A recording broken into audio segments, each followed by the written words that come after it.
Like it or not, we breathe every second to keep us alive. But have you ever questioned yourself to the extent of whether the air around us is clean enough to breathe in? A few days more to come before we will have our same break. I'm sure you will have planned to go on a vacation or hang out with friends. But hang on, aren't you scared of the excessive polluted air we will be exposed when we are outside? Don't worry.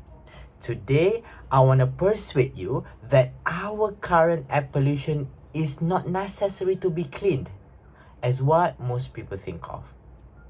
I've been interested in environmental and geological studies. In fact, one of my brothers are currently studying in this field. Even myself has going through magazines and books on climate change. So today, I would like to share with you guys and persuade you that our current air pollution is optimal without the need to heal or clean it. Believe it or not, air pollution can benefit climate and plants. Now, let's get to know how air pollution can possibly bring a positive effect on our climate.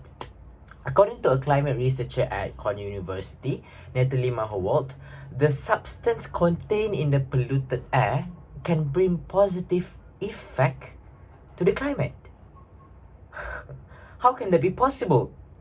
So, one of the components in polluted air is aerosol. So, aerosol originates from two sources, which are from natural process and human ourselves. So, aerosol mostly come from natural processes like grinding and erosion of land surfaces. The Union of Concerned Scientists stated that in clean air, these tiny aerosol particles interconnect with the solar beam.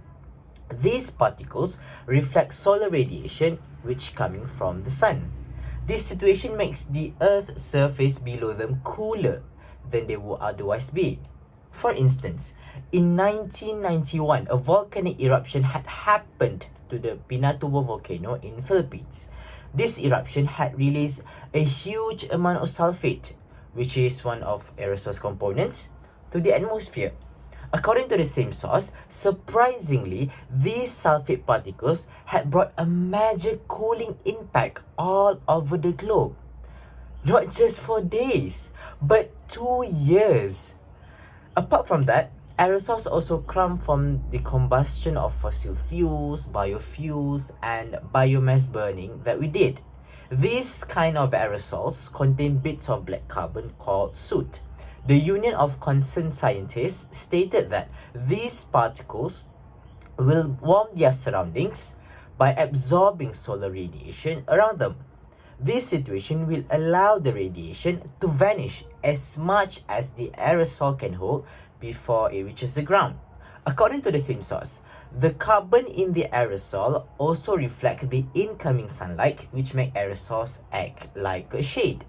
This situation also brings a cooler ambient to the ground surface.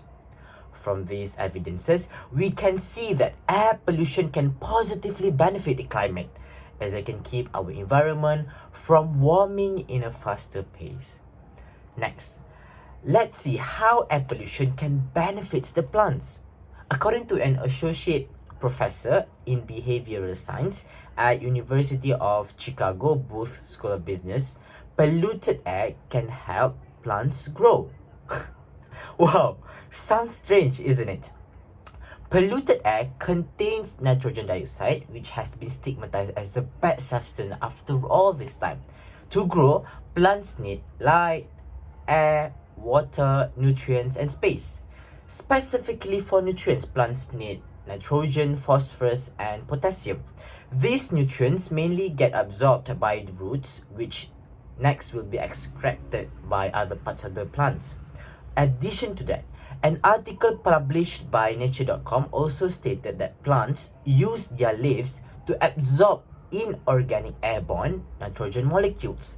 This includes ammonia and nitrogen dioxide, which surround in the polluted air. Leaves will absorb these substances and turn them into amino acids, which next will be used for plants' growth. As a proof, here on my screen is a graph of tree growth from 1995 to 2004, collected from a research conducted by Dr. Tolham and his colleagues in forests around Michigan. The information was divided to two groups, in which the regular section of forest represented by white circles, and the experimental sections of forest, in which pumped with nitrogen, represented by the black square. From here, we can see that the black square exceeds the white circles for each consecutive year throughout the experiment period. This data shows that the trees pumped with more nitrogen were having better growth than the regular one. From this research, we can see that plants with better exposure toward nitrogen could bring positive growth to them. Hence, we can conclude that the natural or human-made nitrogen which exists in the polluted air are useful for plants to grow. Wow, there were so many scientific terms we've been heard today, isn't it? So, let's wrap all things up. So now you guys already know what makes polluted air beneficial for our humanity as a whole. The aerosols contained in the polluted air can reduce the global warming which we are facing right now by reflecting the sun from hitting the ground. On the other hand, nitrogen component in polluted air can also benefit the growth of plants as it will be processed to become protein in plants. All in all, I'm not saying that we should pollute the air even more after this. Pollution surely does bad things. However, we must not ignore the fact that this will have such a complicated system we need to deal with. Hence, some pollutants can actually cause a lot of good things too upon us and the earth. Thank you.